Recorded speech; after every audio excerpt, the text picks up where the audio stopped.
Hi, I'm Richard Watts, founder of HR Maritime. Welcome to Commodity Brief, the show all about commodity trading. In this show, we're going to be carrying on looking at the individual commodities themselves, and we're going to be focusing on iron ore. Iron ore is a commodity that we don't think about very often in our daily lives, but is a commodity which is produced in fantastic quantities. We have about 3.2 billion tonnes of iron ore which is produced every year. Iron ore is measured in terms of its iron content, and so typically we would see about 62% iron content being a standard specification. The iron ore, the idea is to go for volumes. Try and get as much as possible in order to benefit from the economies of scale, and so we see very, very large mines so that we can get those real big volumes in terms of quantities. Now, otherwise, whenever we're talking about iron ore, we have to look at the uses of iron ore. So iron ore, 98% of the iron ore that's produced around the world is used for steel production, and obviously going hand in hand with iron ore is also coal, because we use iron ore and coal for the steel production. Now, if we take a glance back at some of the price movements that we've seen over the last 10 years or so, we can see that for a long time, price was quite flat, quite stable with iron ore. And then we came up to the periods around 2008, and the price started shooting up. During this time, there was a lot of investment. There were a lot of trading companies which started getting into iron ore, but due to the crash that we saw, due to the world economy slowing down a bit, and also due to the over-investment in the sector, we've seen the prices slip down until they've reached the point today where they are at historically low levels, certainly over the last 10-year period or so. Whenever we're talking about iron ore, we have to look at the transportation of iron ore. So iron ore, we're going for volumes. We're going as large as we can, and so we transport it on the largest vessels that are sailing around the seas.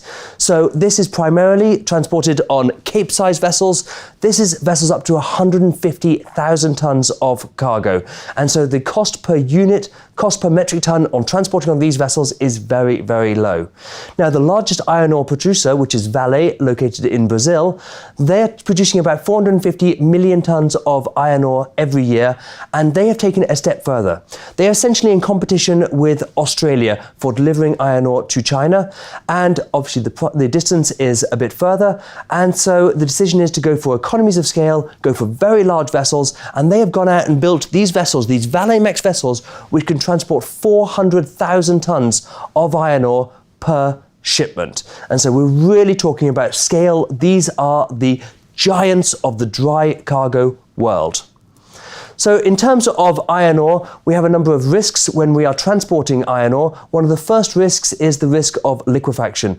Iron ore is usually transported in quite small fines, and the problem is that if it's subjected to rhythmic vibrations over an extended period of time, it can take on the qualities of a liquid. That means that it can literally liquefy. So when the vessel is sailing along, the vessel is swinging from side to side, and we have the waves crashing against the vessel, and if at one point the cargo does liquefy, then we will lose all stability on the vessel, and often the vessel might be at an angle, the cargo will liquefy, the cargo will solidify then at a different angle, and the vessel will move further and further and further, and the only way to stop the vessel from capsizing is for the vessel to be run aground.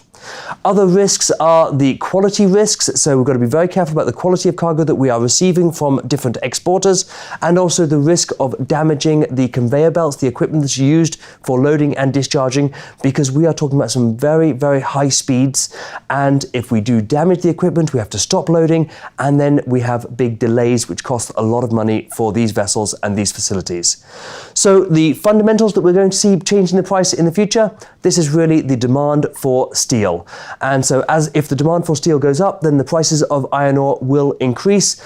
But obviously, if the world economy does not take off, then the prices for steel will not increase, the price for iron ore will not increase either.